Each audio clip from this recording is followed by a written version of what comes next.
My parents raised me in church from when I was 6 days old, okay? I remember from some of my youngest memories of a kid being inside of church. They had me at every service. They were doing the best that they knew how, and I was exposed to the gospel at a young age. I remember at 6 years old, there was an Easter play happening on our stage, and I remember being so overwhelmed by this Jesus that forgave the people who murdered him. It didn't make sense to me, but it overwhelmed me enough, I literally sprinted down the middle aisle of our church and ran to the altar. My dad followed behind me, he prayed with me, the pastor came down, and I understood the gospel to a degree that a 6-year-old understands the gospel. I didn't understand the depravity of sin and my sin separating me from God. I didn't understand all that stuff. But I did understand Jesus was a Savior and that I needed Him. Now, fast forward. To look at my life between 6 and 13, I don't remember too much of it spiritually, but when I was 13, a pretty tragic event happened in my life. My grandmother and my great-grandma died a few weeks apart from each other. I was very close to both of them. What this did is in church lingo, I went back and rededicated my life to Him. If any of you know what I'm talking about, that means you were not living for God and you decided you're going to now because of this tragedy that happened. So I rededicated my life to the Lord then. But as soon as I got back to school and got around my buddies, that stuff kind of went out the window. When I turned 18, I went to my last and final church camp. And I remember the preacher talking, and I was watching what he was doing. He got to interact with all these people, and he was sharing the gospel every night. And I surrendered my life to be a pastor at 18 years old.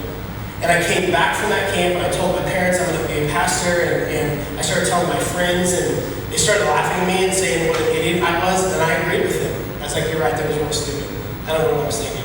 And I ran as hard and fast away from that as I could. So, for the next several years, legitimately, because I'm just a punk sometimes, everything the church told me not to do, I went and did that stuff. I still lived, by the way. Like, I wore shorts in the summertime. I'm totally still here. Okay? Some of you will pick up on the house noise. I know some people there. All right? I played playing cards. I went to a movie and I did not die. Anyone else catching?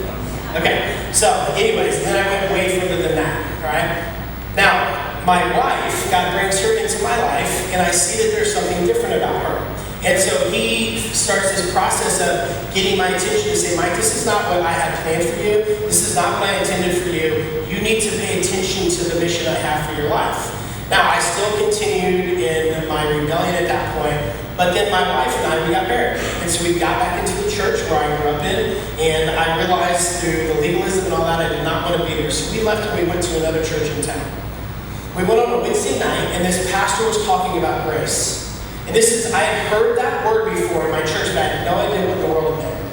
And as he's explaining this, my heart is getting so overwhelmed with emotion because I'm like, I don't have that. Like, what is this? And this is sent me on this journey to understand and figure out what grace was. Well, to fast forward a few years, I was about 25 years old. My wife and I are in our apartment. She leaves, and I'm in so much turmoil because of all this. I've shared this part of my story before, but I fell on the ground in my living room and I said, God, I'm so tired of just wondering whether I'm yours or not. I'm surrendering everything to you now. Please save me and rescue me. And I know for me, that was my moment of true salvation for me. I had a vast head knowledge, but none of the actions or any of the fruit that I was producing had anything to do with Jesus. I just had a vast head knowledge from growing up in church all of my life.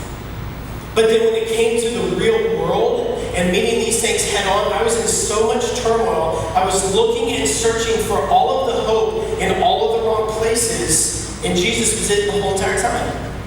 And as I tell that story, what I can promise you is, church, at that moment, my life has never been the same since, and it has put me on this path that I am on now. Because I so desperately want other people to experience that peace and that joy and that love that compelled me to salvation. That is why I'm so passionate about this today.